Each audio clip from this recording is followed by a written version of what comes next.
عباس کہتا ہے کہ آج بھی مجھے وہ خوفناک رات یاد آتی ہے تو میرے رونگٹے کھڑے ہو جاتے ہیں۔ میرے جسم میں عجیب سی سرسراہٹ ہونے لگتی ہے۔ وہ رات میں کبھی بھی بھول نہیں سکتا۔ ہاں، مجھے وہ رات آج بھی یاد ہے جب میری ماں کی طبیعت بہت خراب تھی۔ ان کو ٹھیک کرنے کے لیے میں کسی حد تک بھی جا سکتا تھا۔ ڈاکٹرز نے ان کی بیماری کو لے کر جواب دے دیا تھا، اور ڈاکٹرز کا یہ کہنا تھا کہ یہ کچھ ہی دنوں کی مہمان ہے۔ ان کی بیماری اور ان کی حالت ہماری سمجھ سے باہر ہے۔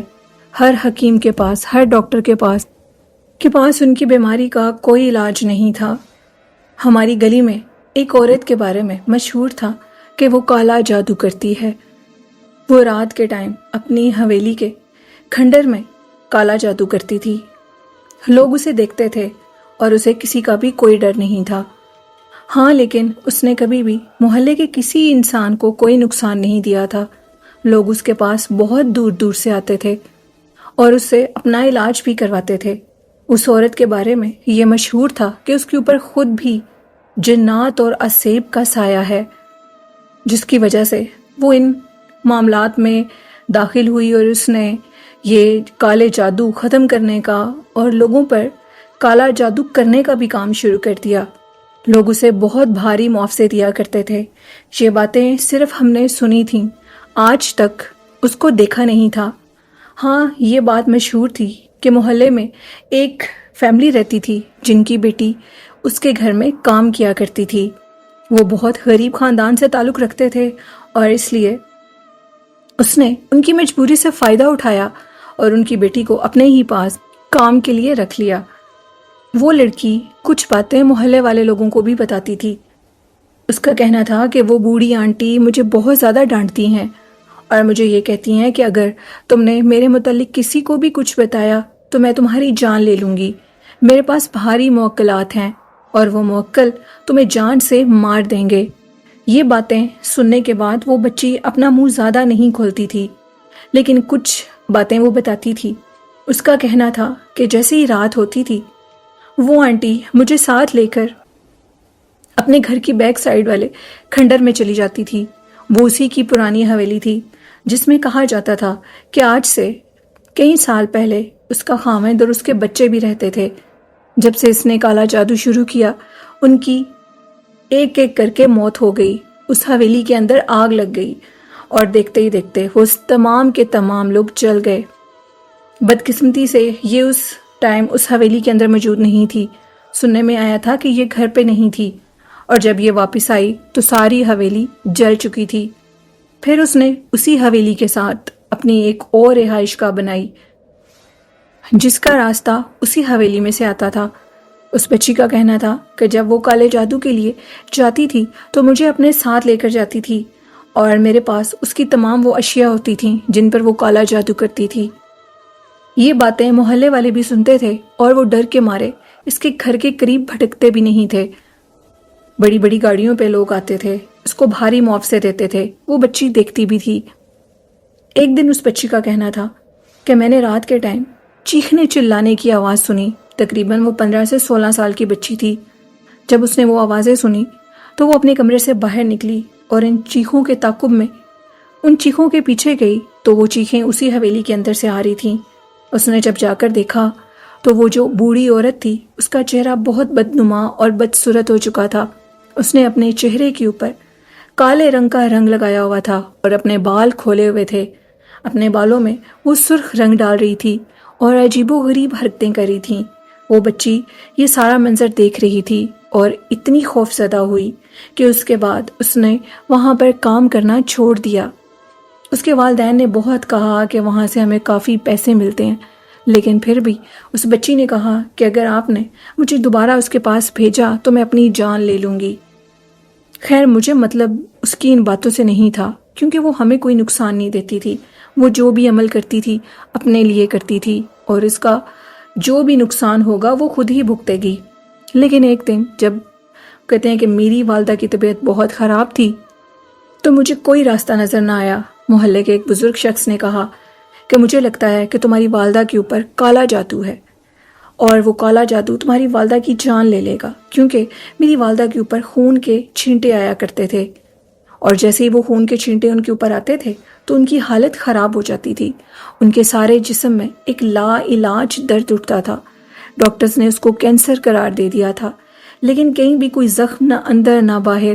لیکن دردیں اتنی شدید تھیں کہ ڈاکٹرز نے ان کو ہڈیوں کا کینسر ڈائگنوز کر دیا تھا اور ان کے پاس ان کا کوئی علاج نہیں تھا۔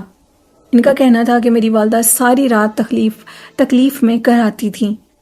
میں نے فیصلہ کیا کہ میں اس عورت کے پاس جاؤں گا اور اپنی والدہ کے لیے جو بھی ہو سکا وہ کروں گا۔ ایک دن میں نے اپنے دل پر پتھر رکھا اور میں اس کے گھر گیا۔ جب میں اس کے گھر گیا تو اس کا جو مین دروازہ تھا وہ کھلا ہوا تھا۔ میں گھر کے اندر داخل ہوا تو مجھے گھر کے اندر سے عجیب و غریب گلنے جلنے کی بدبو آ رہی تھی۔ وہ سمیل اتنی گندی تھی کہ جیسے ہڈیاں جل رہی ہوں۔ مجھے یوں لگا ایک سیکنڈ کے لیے کہ میں یہاں سے پیچھے چلا جاؤں، لیکن اس کے باوجود جب اپنی والدہ کا چہرہ میری آنکھوں کے آگے آیا تو میں نے پیچھے ہٹنے کا فیصلہ ترک کر دیا اور دوبارہ اس کے پاس گیا۔ اس کے گھر میں ایک مین دروازہ تھا جسے کھول کر میں اندر گیا، اور پھر ایک دروازہ تھا جو اس تک جانے کا تھا۔ میں نے اس دروازے کو کھولا اور جیسے میں اندر داخل ہوا تو اندر 2 نوجوان لڑکے بیٹھے تھے، شاید وہ اس کے پہرے دار تھے۔ میں نے کہا کہ میں ان سے ملنا چاہتا ہوں جو اس گھر میں رہتی ہیں۔ انہوں نے اشارہ کیا کہ بیٹھ جاؤ، اور ایک لڑکا ایک کمرے کے اندر داخل ہوا۔ جیسے ہی اس نے کمرے کا دروازہ کھولا تو کمرے کے اندر سے شدید دھواں باہر نکلا، اور اس دھوئیں کے اندر ایک عجیب سی گندی سمیل بھی تھی اور خوشبو بھی تھی جو کہ میرے دل کو خراب کر رہی تھی۔ میں نے فوراً اپنا ہاتھ اپنے منہ پہ رکھا کہیں وہ دھواں میرے اندر نہ چلا جائے۔ پھر وہ لڑکا تھوڑی دیر کے بعد باہر آیا اور اس نے کہا کہ ابھی تھوڑی دیر کے بعد تمہاری باری آ جائے گی۔ تقریباً آدھا گھنٹہ گزر چکا تھا تو اندر سے ایک عورت اور ایک مرد نکلا جو شاید اس سے کوئی کام کروانے کے لیے آیا تھا۔ جیسے ہی وہ دونوں باہر نکلے تو مجھے اس لڑکے نے اشارہ کیا اپنی آنکھوں سے کہ جاؤ تمہاری باری ہے۔ میں ڈرتے ہوئے اندر گیا، میرے ہاتھ کانپ رہے تھے، میری حالت بہت غیر تھی کیونکہ آج تک اس کے بارے میں سنتے آ رہے تھے اور اس کو دیکھا کسی نے نہیں تھا۔ جیسے میں اندر داخل ہوا تو اندر ایک عورت کالے جوڑا پہنے بیٹھی ہوئی تھی۔ اس کا چہرہ انتہائی بدنما تھا۔ اس کے چہرے پر جگہ جگہ پر عجیب و غریب کالے رنگ کے نشان تھے۔ اس کی آنکھیں اتنی وحشتناک تھیں کہ جیسے ابھی وہ اپنی آنکھوں سے مجھے کھا لے گی۔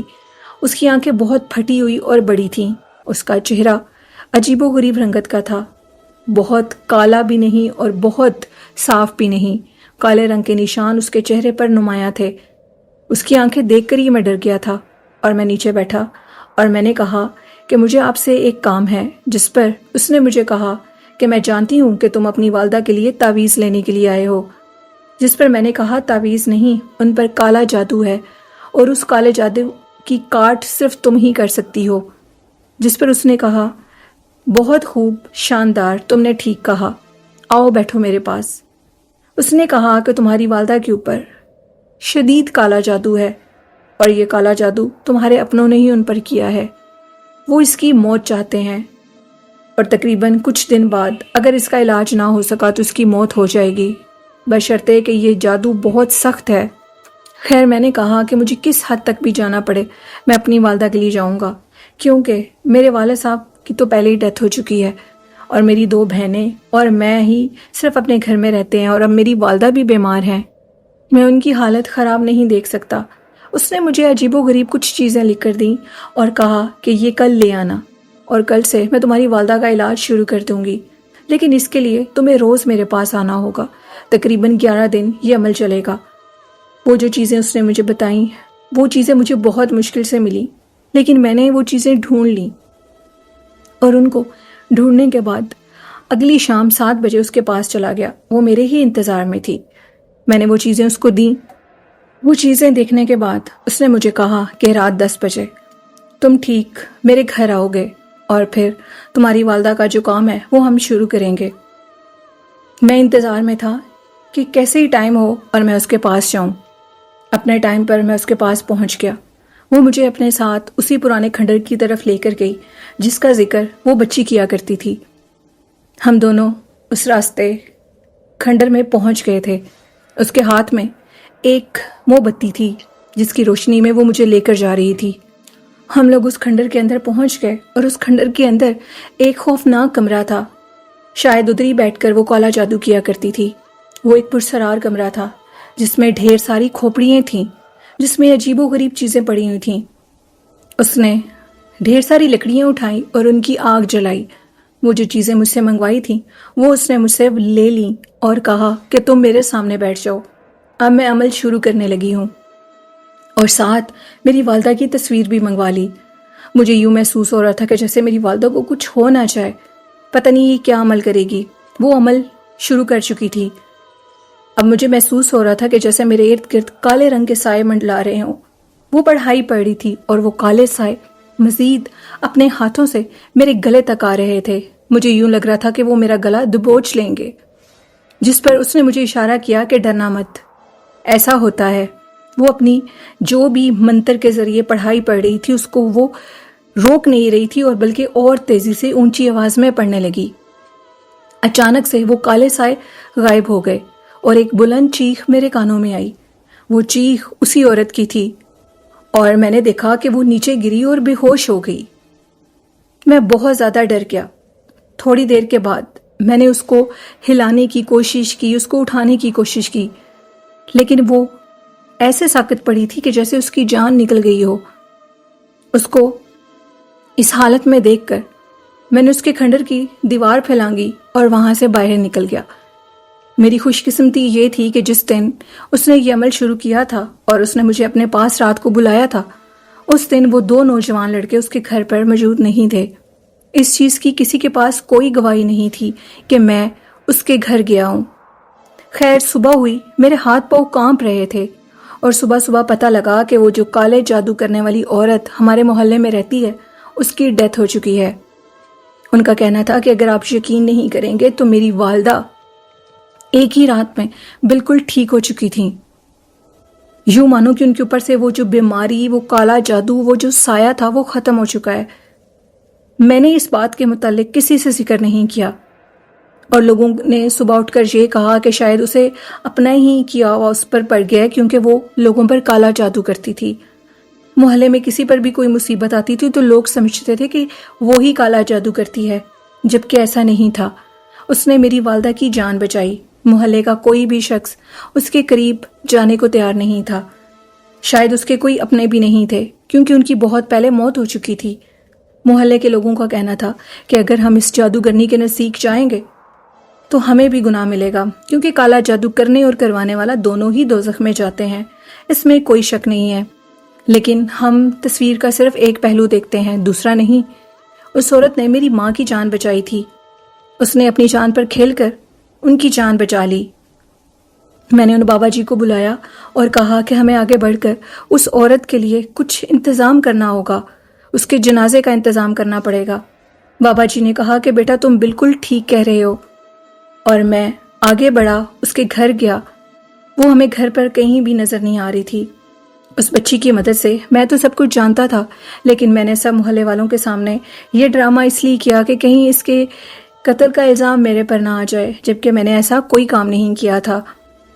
اور وہ بچی ہمیں اس کھنڈر تک لے کر گئی اور اس کھنڈر میں اس کی لاش پڑی تھی. اس کی لاش سوکھ کر کانٹا ہو چکی تھی. سب سے بڑی حیرانگی کی بات تھی کہ وہ اگر کالا جادو کرتی تھی تو اس کے چہرے پر اتنی روشنی اور اتنی خوبصورتی کیسے تھی، جبکہ یہ باتیں سب جھوٹ تھیں. وہ شاید کالا جادو نہیں کرتی تھی، وہ صرف ان لوگوں کو بچاتی تھی جن کے اوپر کالا جادو ہوتا تھا. جیسے وہ کہتے ہیں کہ ان کی والدہ پر کالا جادو تھا. وہ کسی پر اگر کالا جادو کرتی تو اس کا چہرہ ایسا نہ ہوتا، کیونکہ وہ کالا جادو نہیں کرتی تھی. ہم نے اس عورت کو، محلے کی کچھ عورتوں کو بلا کر اس کے نہانے کا انتظام کیا، اس کو غسل دیا، اس کو آخری غسل دینا تھا اور اس کے بعد اس کو دفنا دیا گیا. محلے کی عورتوں کا کہنا تھا کہ شاید ہم لوگ غلط تھے، وہ کالا جادو نہیں کرتی تھی، وہ شاید انہی لوگوں کی جان بچاتی تھی جن کے اوپر کالا جادو ہوتا تھا. تصویر کے کئی رخ ہوتے ہیں، شاید ہم سمجھنے میں غلطی کرتے ہیں. اور پھر اس طرح اس کی ڈیتھ ہو گئی اور اس کو دفنا دیا گیا.